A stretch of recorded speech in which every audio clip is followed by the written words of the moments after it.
দক্ষিণ লেবাননের রাস্তায় হাজার হাজার মানুষ, তাদের চোখে মুখে আতঙ্ক। চোখের সামনেই হচ্ছে একের পর এক বিমান হামলা, বিধ্বস্ত হচ্ছে ভবন।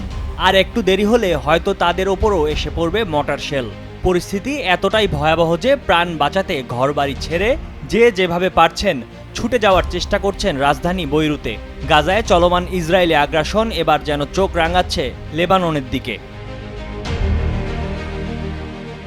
লেবাননের দক্ষিণাঞ্চলে ইসরায়েলি বাহিনীর হামলায় নিহতের সংখ্যা বেড়েই চলেছে। এ পর্যন্ত 50 শিশু, 94 জন নারী সহ 558 জন নিহতের খবর মিলেছে। আহত হয়েছেন প্রায় 2000। দেশটির স্বাস্থ্য মন্ত্রণালয়ের বরাত দিয়ে হতাহতের তথ্য জানিয়েছে কাতার ভিত্তিক সংবাদ মাধ্যম আল জাজিরা। লেবাননে চালানো ইসরায়েলের হামলাটিকে 20 বছরের মধ্যে সবচেয়ে ভয়াবহ হামলা মনে করা হচ্ছে। এমন পরিস্থিতিতে দক্ষিণ লেবাননের শহর ও গ্রামগুলো ছেড়ে হাজার হাজার মানুষ ঘরবাড়ি ছেড়ে দেশটির রাজধানী বৈরুতে পৌঁছানোর চেষ্টা করছেন। গত সপ্তাহে লেবাননের সশস্ত্র রাজনৈতিক গোষ্ঠী হিজবুল্লাহর সদস্যদের ব্যবহার করা হাজার হাজার পেজার ও ওয়াকিটকিতে বিস্ফোরণ ঘটে। বিস্ফোরণের এই ঘটনায় লেবাননে 40 জনের বেশি মানুষের প্রাণহানি ঘটে, যাদের মধ্যে হিজবুল্লাহর অন্তত 16 জন সদস্য ছিলেন। এই বিস্ফোরণের জন্য ইসরায়েলকে জোরালোভাবে দায়ী করে হিজবুল্লাহ।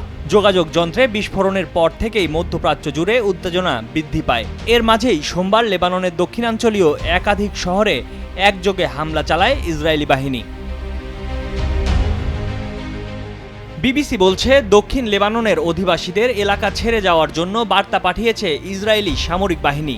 লেবাননে চলমান ইসরায়েলি হামলায় হাজার হাজার মানুষ তাদের ঘরবাড়ি ছেড়ে পালিয়ে যাচ্ছেন।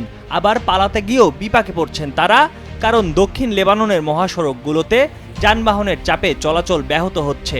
মহাসড়কে তৈরি হয়েছে বিশাল যানজট, আর এর মধ্যেই চলছে আকাশপথেও হামলা।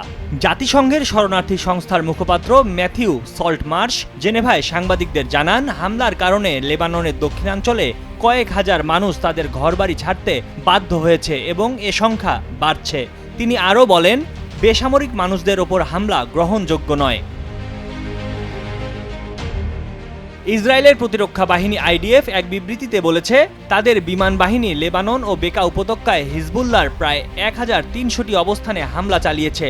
আইডিএফের দাবি, ওইসব জায়গায় রকেট, ক্ষেপণাস্ত্র, লঞ্চার ও ড্রোন লুকানো রয়েছে।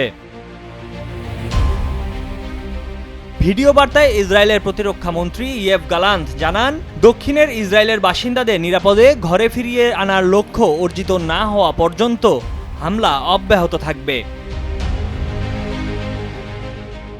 এদিকে হিজবুল্লাহ জানিয়েছে, তারাও ইসরায়েলের বেশ কয়েকটি সামরিক লক্ষ্যবস্তুতে আক্রমণ করেছে। বিশেষ করে ইসরায়েলের উত্তরাঞ্চলীয় শহর আফুলার কাছে ম্যাডিগো এয়ারফিল্ডে হামলা করেছে তারা। এছাড়া ইসরায়েলের অভ্যন্তরে 60 কিলোমিটার দূরের এক বিস্ফোরক কারখানায়ও আঘাত হেনেছে হিজবুল্লাহ। ময়ূখ ইসলাম, কালের কণ্ঠ।